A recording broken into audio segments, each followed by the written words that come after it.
Yo, what is going on, everyone? My name is Nick, or the Notorious Fantasy, and in today's video, we're going to be talking about the safest wide receivers to be drafting for fantasy football in 2021. Inside of the video, I'm going to be talking about 5 wide receivers that I feel like are going to be your safety blanket you can cast your safety net onto and feel very safe where they are going based upon current average draft position right now. If you guys do end up enjoying this video before we get into it, please make sure that if you are new to hit that subscribe button down below, because not only is it free, I put out content every single day to help you guys win your 2021 fantasy football championship. So I hope you do end up hitting that subscribe button. I hope you get a lot from this video, and even if you are not new, please make sure that you hit that like button down below, because it helps boost my video up the algorithm so that more beautiful people like yourself can see it. So without further ado, let's get into it. The first wide receiver I want to be talking about that I feel ultra safe going into the 2021 fantasy football season with is wide receiver of the Buffalo Bills, Stefon Diggs, underdog ADP overall pick 11.8, wide receiver number 2. Now, going into last season, I wasn't necessarily a Stefon Diggs hater, right? Because I saw him in Minnesota. I know how good he was. But going into the year with, the COVID off season, going to a new team, typically wide receivers don't necessarily transition super well year one. Maybe year 2 was going to be when Stefon Diggs takes this big leap. So I'm kind of fading him last year. I'm not really looking to draft Stefon Diggs. And that was one of the biggest mistakes I made all of last offseason, because Stefon Diggs was a dominant wide receiver week in and week out for the Buffalo Bills. In 16 games, Stefon Diggs finished as the wide receiver 3 in PPR as well as in half PPR, and same goes with standard. He was averaging 20.5 PPR points per game, 16.6 half PPR points per game, and 12.6 standard points per game, meaning from a points per game perspective, Stefon Diggs was the wide receiver 3 in PPR, 3 in half PPR, and wide receiver number 4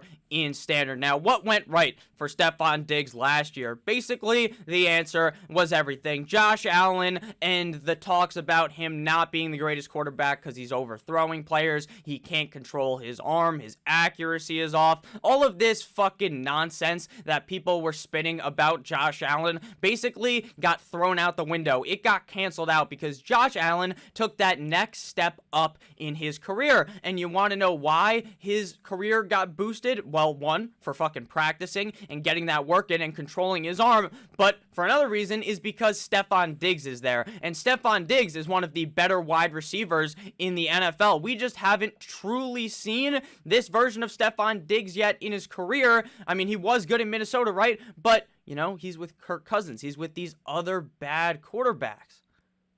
Not that Kirk Cousins is bad, but Kirk Cousins couldn't sniff he wishes he was Josh Allen, all right? Josh Allen is so good, and Stefon Diggs helped unlock that untapped potential that Josh Allen had. Last season, Stefon Diggs put up a grand total of 168 targets. 10.5 per game, ranking number 1 at the wide receiver position. He had 127 receptions, 7.9 per game, ranking number 1 at the wide receiver position. 1,535 receiving yards, ranking, you guessed it, number 1 at the wide receiver position. The only reason why he wasn't the wide receiver 1 was because he only scored 8 touchdowns, 13th highest at the wide receiver position. Only 8 touchdowns. Julio Jones dreams. He has a wet dream of scoring 8 touchdowns. That guy will never score 8 touchdowns in his career. Stefon Diggs does that with all these targets. What happens now if he gets targeted just as much and he scores more touchdowns? There's a potential for Stefon Diggs to be the number 1 wide receiver at the end of the year for fantasy football. This offense is relatively the same. They still have the same head coach, and Josh Allen is going to continue to develop. What happens also if Josh Allen just so happens to get even better?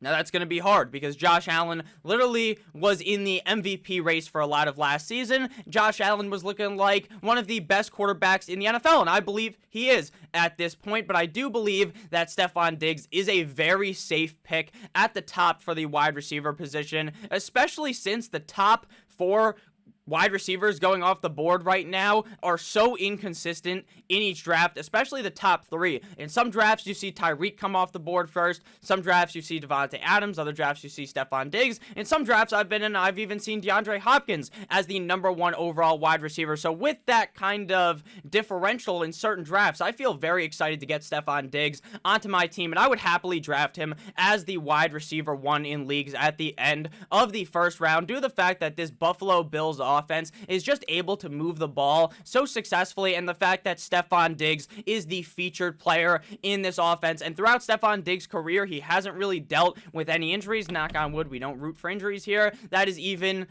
something that's even better, pointing towards another top 3 season at the wide receiver position, or maybe even the #1 wide receiver position for fantasy football in 2021. Next up, we have a wide receiver with the silkiest feet maybe ever in the NFL. Wide receiver of the LA Chargers, underdog ADP, wide receiver number 10, overall pick 27.9, up plus 1.17 in the last week. Keenan Sweet Feet Allen. Now, I'm pretty sure Sweet Feet is actually James White's nickname, but at the end of the day, Keenan Allen deserves that kind of a nickname due to the way that this man does like some Dancing with the Stars action with his feet as he's running a route. It's chef's kiss. Beautiful. Keenan Allen last season in 14 games finished as the wide receiver 12 in PPR, 14.5 PPR, and wide receiver number 18 in standard, averaging 17.5 PPR points per game, 13.9 half PPR points per game, and 10.4 standard points per game, meaning from a points per game perspective, Mr. Keenan Allen was wide receiver 6 in PPR, 11 in half PPR, wide receiver 14 in standard. Last year, this whole offense definitely flipped a switch once Justin Herbert got under center, which makes me very happy for Keenan Allen, because Tyrod Taylor just was not going to get it done for guys like Keenan Allen, for guys like Austin Eckler. This offense just was not going to run at the high-powered level that it could run with Justin Herbert, which is obviously a reason why Justin Herbert won the Offensive Rookie of the Year. So the reason why I like Keenan Allen and feel like he is such a safe target is because of his target numbers. Last year, 147 targets, 10.5 per game, ranking 5th at the wide receiver position. He had a grand total of 100 receptions, 5th highest at the wide receiver position, 992 receiving yards, 16th highest at wide receiver, and 8 total touchdowns, 13th highest at the wide receiver position. So with all of those targets and all of those receptions, you have to think that the receiving yards are going to go up in 2021. He did only play in 14 games, so he probably would have finished much higher if he played the full slate of 16, which is pretty obvious from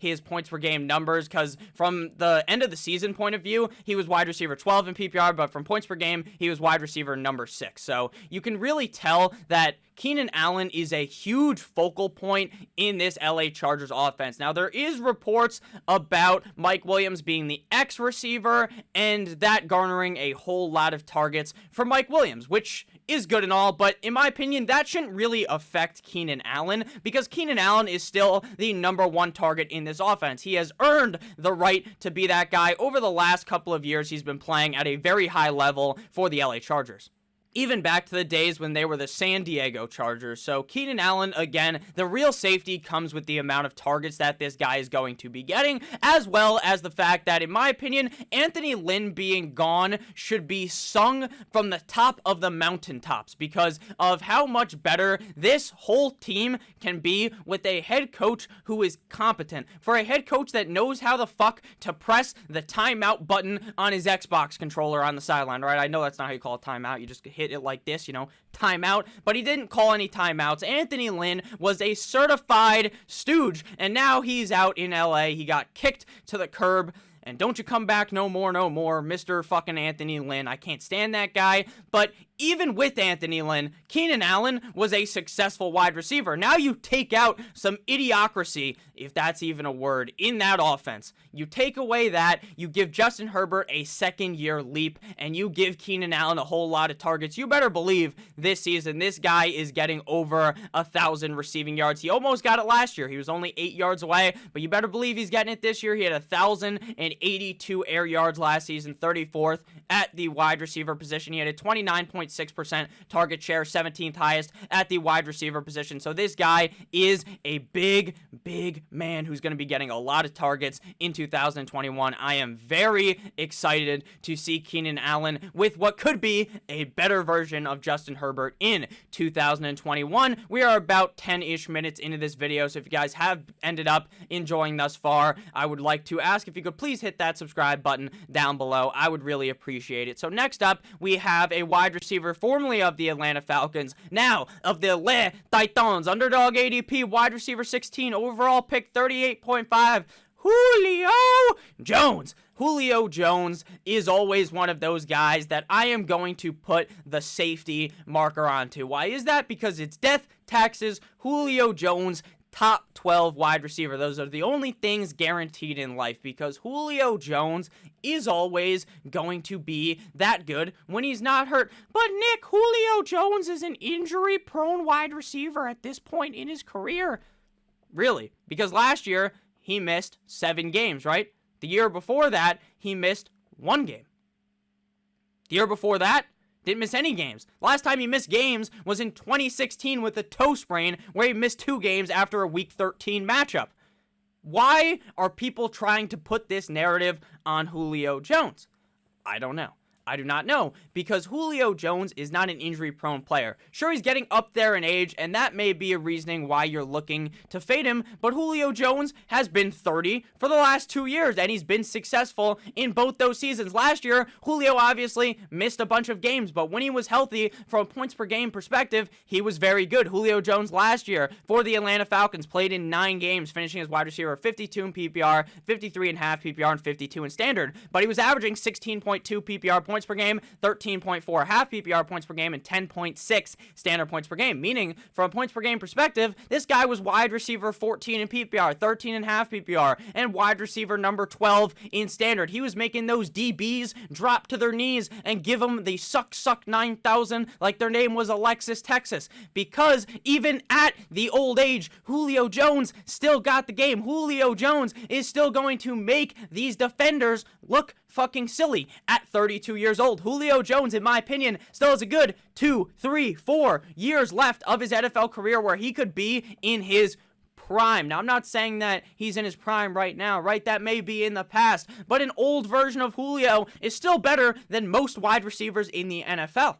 And now he's on an offense that is going to let the rock loose. Now, I understand they like to hand the ball off. They like to run with Derrick Henry. But now this offense runs at such a crazy pace. You're able to move the ball so effectively with Julio Jones, A.J. Brown, and Derrick Henry. Julio Jones is never going to score more than like 5 touchdowns. If I'm being honest with you, at this point in his career, it seems like that is his mortal battle in life is against the end zone. When he's in the end zone, this man gets sick. He's allergic to scoring touchdowns. He scored 3 touchdowns last year on 68 targets, one off of being very nice. That's 7.6 targets per game, 51 receptions, 5.7 per game, and 771 receiving yards, 85.7 per game. Now, I understand that you can't necessarily take all of these numbers and spit them out into 2021, right? Because he's on a different team. But in my opinion, this is a much better team with a better quarterback in Tennessee.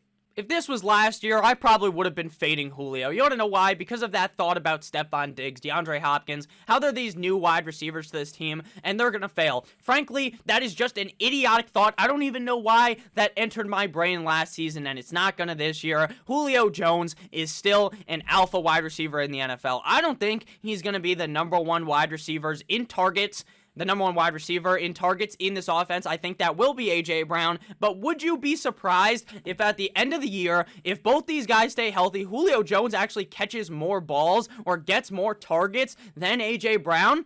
No, you shouldn't be, because Julio Jones is still one of the best wide receivers in the NFL. I understand he's getting up there in age. I understand those arguments, but throw that all out the window because it's Julio Jones season.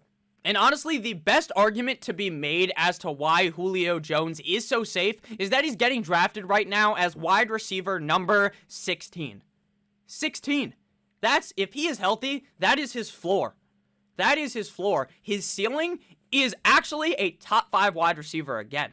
and he's going as wide receiver 16. I think people will eventually catch on and realize that they are fading Julio Jones. Or not really fading Julio Jones, right? But they're letting him fall too far in drafts. If I see Julio Jones in the 4th round, my dick gets erect and it fucking lifts the table up and goes through the table and hits the mouse and directs it to draft Julio Jones because he is so safe.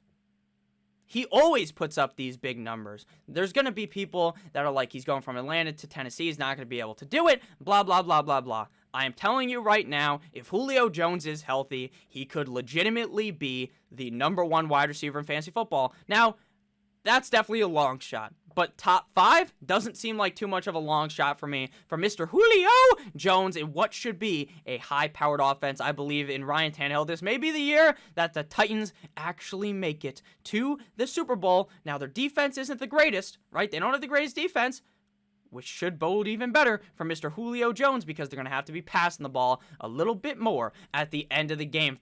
Not final, there's actually 2 more wide receivers in the running back video, the safest running backs to draft. There was only actually 4 players. This time there's 5. So the 4th wide receiver up here is Bobby Trees, Robert Woods of the Los Angeles Rams. Current underdog ADP 39.2 overall. Wide receiver 17. He goes right after Julio. Now I have Robert Woods ranked as a top 12 wide receiver, so obviously I feel very safe drafting him at wide receiver number 17. The thing about Robert Woods is that this guy has always been a safe wide receiver. In half PPR formats, he always, in the last 4 years, he's finished as wide receiver 18 or better. And many of those years, the last couple of years, were with Jared Goff. And now, the LA Rams take Jared Goff. They lift him up with a crane, and they throw him to Detroit to be the quarterback of the Lions. And then they take Matthew Stafford and they give him a nice plane ride over, right? Jared Goff gets fucking catapulted out of a cannon.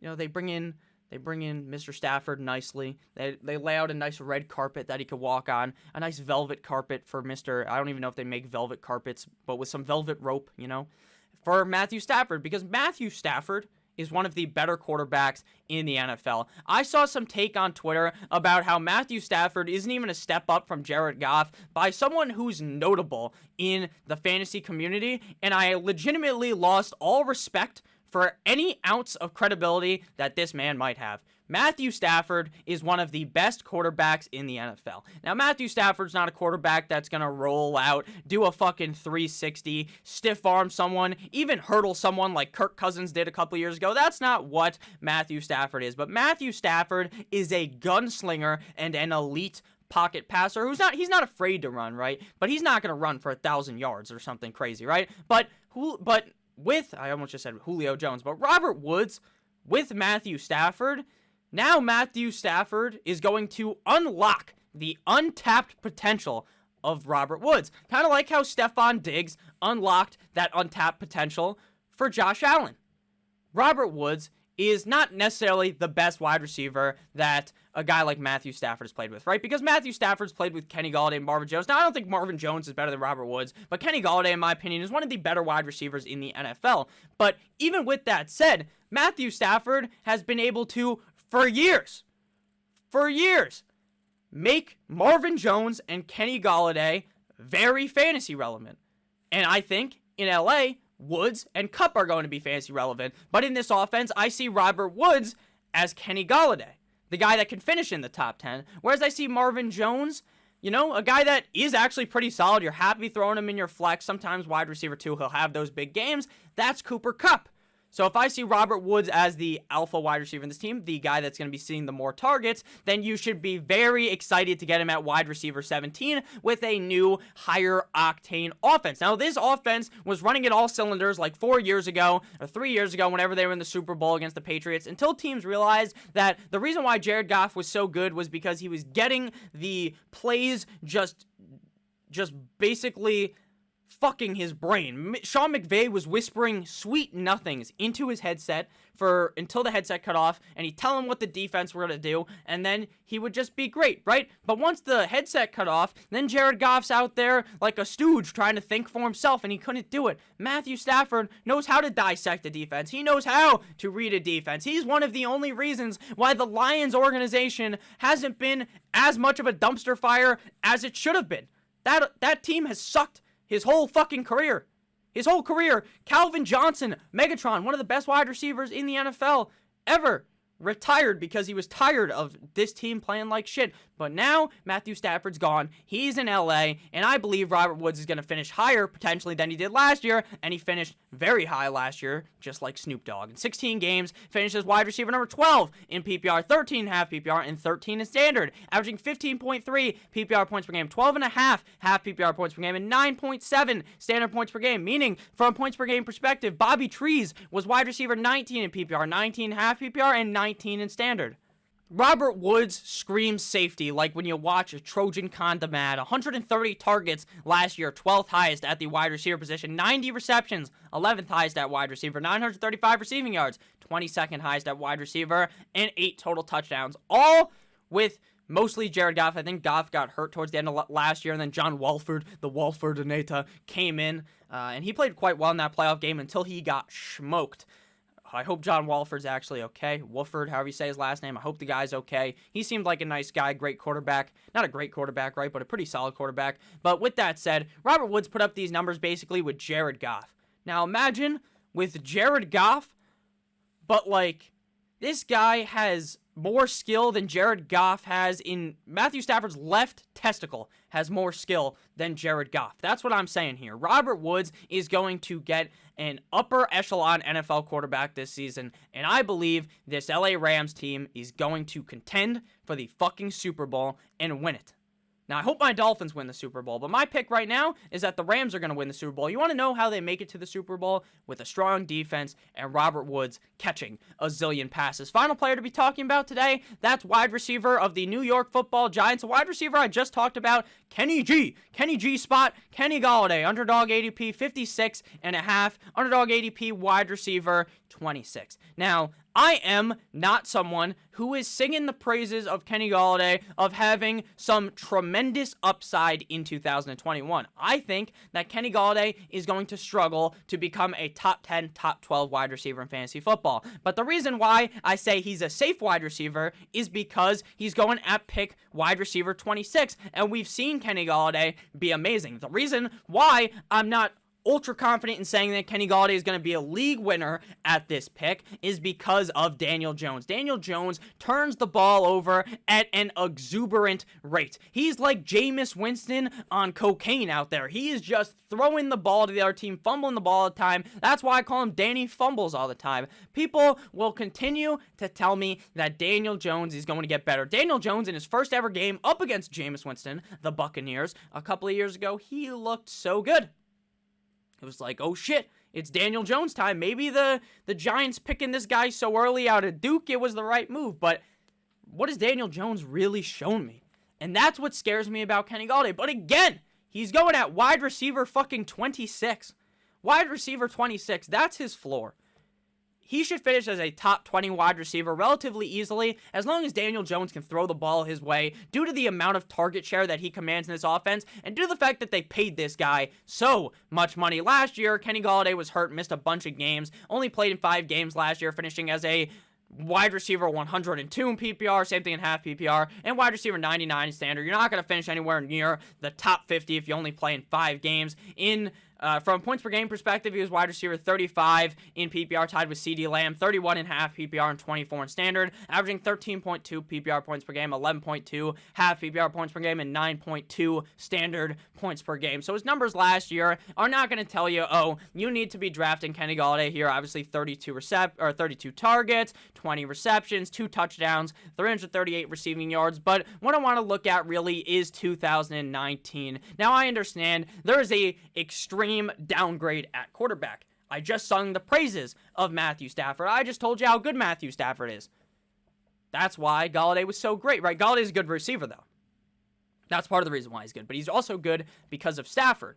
but he gets a demotion. But it's okay. 116 targets in 2019. He had 65 receptions, 1,190 receiving yards. You want to know why? You want to know why you get 65 receptions and have 1,190 receiving yards?